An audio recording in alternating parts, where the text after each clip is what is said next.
The time flies fast. Many of us think that we can do little to nothing in order to solve this problem. However, we are responsible for developing the habits that cause us to feel the time flew by. However, in this video, I will show you what is the cause of the problem and how to implement a solution that will contribute to a more slower and pleasant perception of time. We think that the childhood was the only period in which we could have experienced the time slowly. We think so because we feel accustomed to many things. The experience which we have for the domains in which we activate are the primary cause of the time flying by. Also, we think that this process is irreversible, that we cannot do nothing about it, and that this is the natural development of things. However, if you think that new experiences are responsible for making the time feel slowly, let me ask you one question. Remember the last new activity you had in a while. Does it feel like a meaningful, slow activity in which you remembered the details, or rather something nice that happened, that flew by and is not there no more?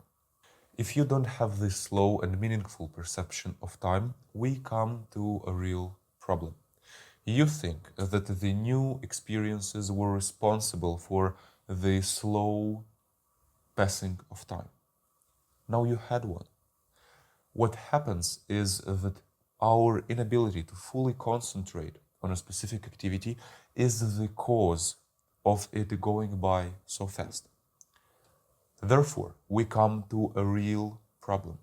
We risk losing the sense of life.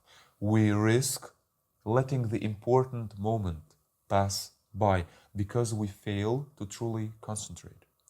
The ultimate consequence is doing so over a long period of life, which will cause us to simply wonder about where did the years go. Now, let's talk about the problems. There are two main problems. The first one is being too concentrated on the task that we are performing. Take, for example, a serious interview that you were supposed to have, or an exam. We concentrate on a specific task and we lose the perception of time. We engage our full attention in order to complete a thing which we think it is required. The second one is daydreaming. We go through less demanding, boring activities, and instead of concentrating on them, we think in images, we think scenarios, or we plan. This is undoubtedly helpful in order to better plan, structure our day, or to find a creative solution to the problem. However, when taken too much, for example, daydreaming during lectures or during an important conversation, it can pose serious risks that could impede us to get a great result which we hoped for in the first place. Now let us come to the solution. The key is to fully acknowledge the experience we are going through.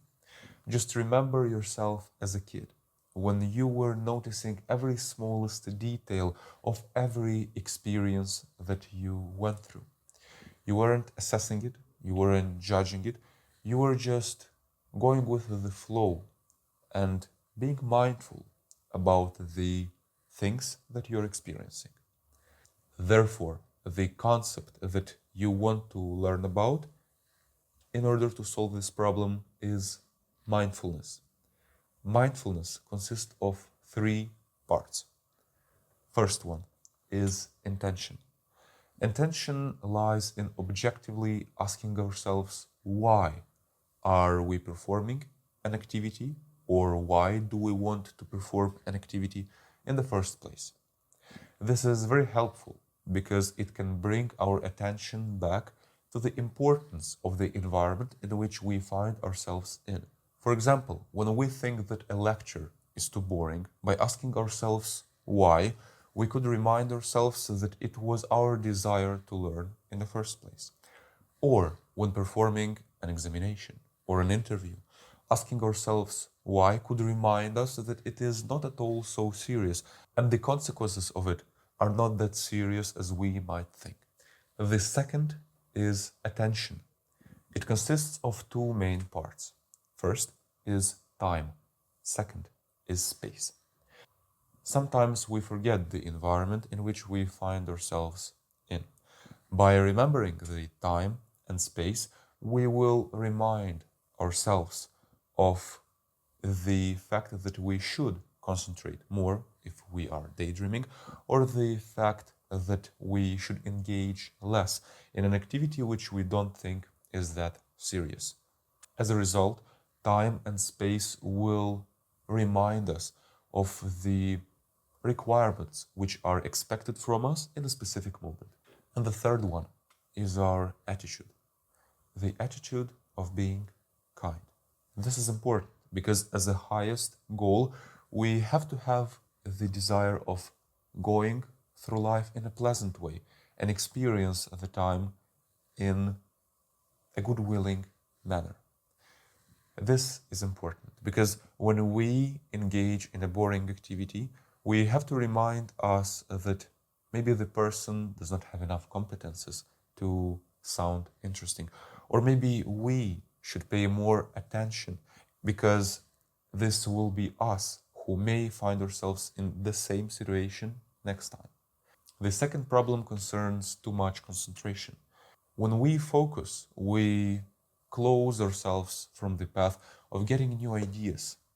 If we were to perform a hard task in a pleasant and kind way, we will keep our mind open to new ideas, decisions, which will contribute toward an easiness.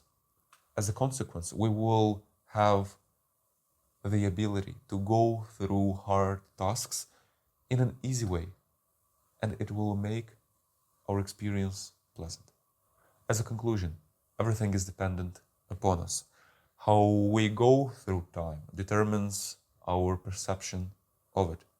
If we were to be mindful of it as we were in the childhood, it will dramatically improve and contribute towards a more pleasant time perception than ever. Thank you so much for being here. I hope it was comprehensible, and I'll see you next time. Cheers.